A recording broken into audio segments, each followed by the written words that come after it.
บุคำบุญ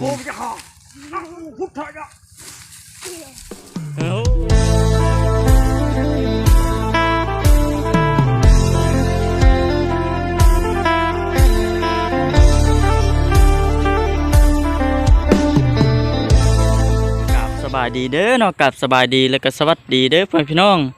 เบิดสุขคนพี่น้องเลยเลยจะเป็นพี่น้องทางฝั่งลาวเนาะพี่น้องฝั่งไทยต่างประเทศก็ยินดีต้อนรับเข้าสู่ช่องของบ่าวคำมุทุพรคือเก่าอีกแล้วพี่น้องเลยก็มาพบมาพ่อกับบ่าวคำในมื้อนี้พี่น้องก็อยู่ที่บ้านแก่งกระเบาพี่น้องก็อยู่ที่เฮือนของเอ้ยพรเพิ่นในพี่น้องเฮือนของแม่น้องน้ำเพชรเพิ่นก็ได้มาเยี่ยมมายามเบิ่งพี่น้องเลยแล้วก็มานำกันกับบัจิตเพิ่นพี่น้องเลยกับสร้างบ่ครับมื้อฮะจ่ายเงินให้กับสร้างโอ้จ่ายเงินให้กับสร้างสบายดีสบายดีวันนี้ก็มาจ่ายเงินพี่น้องพอดีว่าทั้งสร้างเพิ่นก่อแอวขึ้นกินที่ให้พ่อยได้พี่น้องเลยทางบัจิตเองก็ได้สิมาจ่ายเนาะมาจ่ายสร้างเพิ่นก็ยังบ่ทันมาพี่น้อง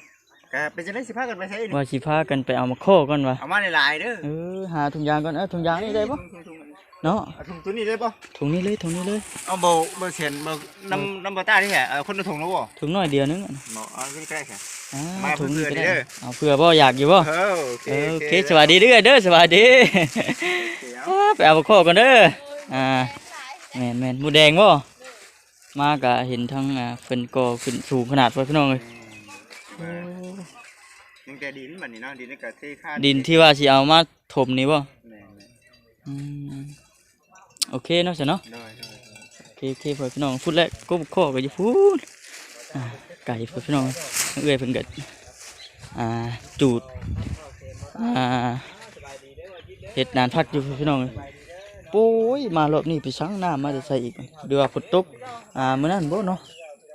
ยันแม่นอยู่พี่น้องยันฝนตกแต่มื้อนั้นอยู่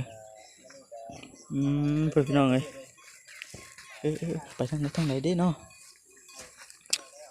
เบิ่งว่าสิเป็นจังไดเนาะพี่น้องได้ยินทางนี่เพิ่นว่าเอ้ยอีพรเพิ่นว่ามดแดงหลายนำกกมาขอนะพี่น้องมดแดงลายเขาว่ามดแดงลายนี่ส้มได้ก่อนเนาะพี่น้องเอ้ยเข้านาเพิ่นก็ได้พี่น้องกล้องของบ่ครับสินชันเด้อพี่น้องเอ้ยอึบเนาะพี่น้องมากับน้องลาเพิ่นพี่น้องเอ้ยเข้าพระเจ้าก็ยังเกี่ยวบ่ทันเบิดพี่น้องแบบที่ใดเข้าแบบซ่อนขึ้นมานะพี่น้องเข้าแบบนี่ใดปุ่งเฮ้ยหูหนูบ่เบิ้งเบิ้งนี่โอ้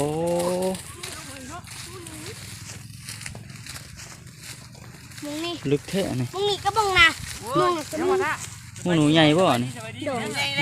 สบายดีน้องล่ะสบายดีบ่ได้ไปโรงเรียนบ่มื้อนี้พักหยุดโรงเรียน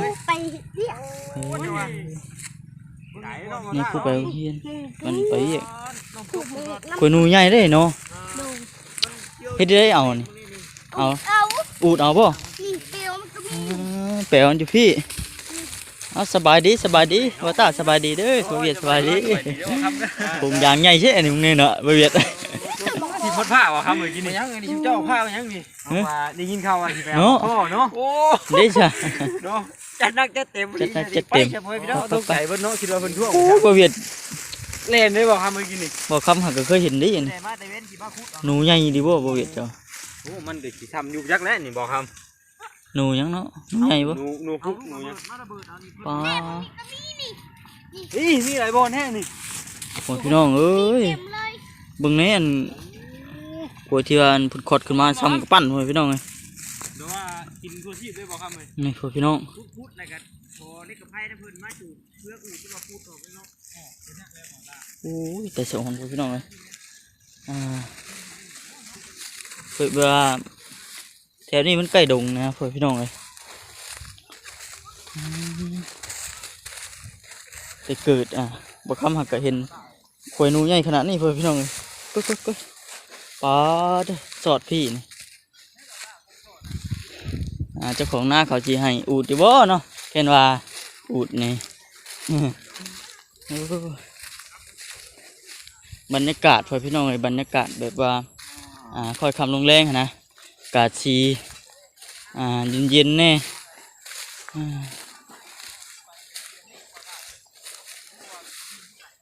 อึบหญ้าก็ดกงามเนาะอุดมสมบูรณ์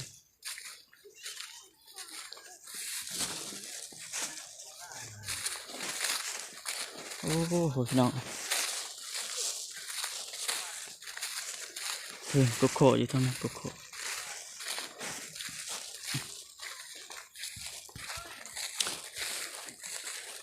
กล้องกันสิสั่นเลยพี่น้องเลยทางบุคคลก็ยังมีไม้กันสั่นอยู่พี่น้องโอ้เนาะ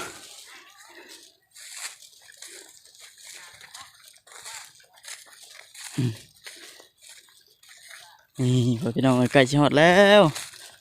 มีแต่ป่ามีแต่ดอนพอจังว่ามีแบบหนูในเนาะพี่น้อง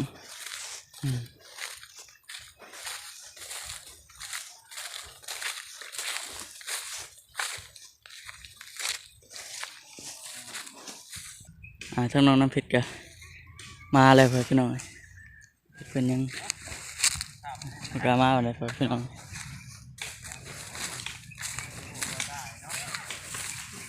ใช้หมึกข้อนะบ่คำมันถือถุงมาบักใหญ่ๆหนึ่งพี่น้องเลย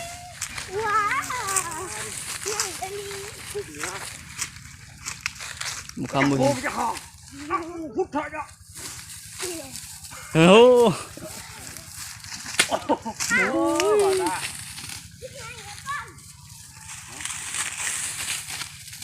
หมูข้ามฮอดเบอร์น้องโค้พี่น้องเลยให้มาโค้เนาะบ่เบี้ยเนาะโค้งาเดียว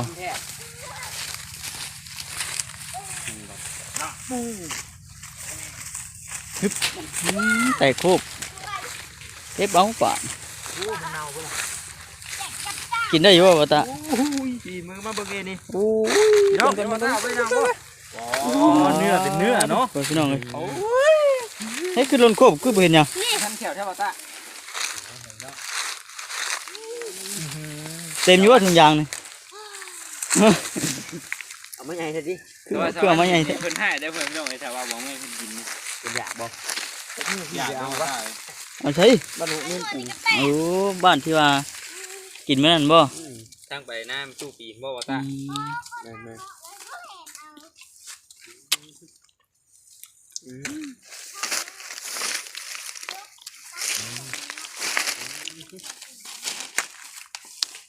นี่จนพ่อหลายได้บ่เวียนนี่เถอะบ่มวยเพิ่นหามาปล่อยไว้บ่ตาแม่มันลกมากินน้ำนี่เพิ่นเอาบ่ได้เบิ่นเลยมีกับดักน้องบ่ตาเนาะดักหนูห้องนะตรงนี้เด้ใส่ปลาไว้เนาะไปใกล้รถเขาโคนุ่งทุนเพิ่นบ่ตาเลยได้หลายบ่แต่งย่างตามก้นกันอยู่พี่น้องเลยย่างขากันห่างบ่ครับดึกเอานี่เด้อโอ้คือดึกได้เบิดนี่เปลี่ยนทักเบิดบ่คำโอ้ก้าว่าอันบ่ได้กะเฮาก็ยาได้เนาะเขาได้กินเล็กน้อยก็พอเนาะบ่คำเนาะบ่ต้องนอนเนาะเฮ็ดได้สิมันบ่ได้เนาะมันดำดิหมากมันดำดิ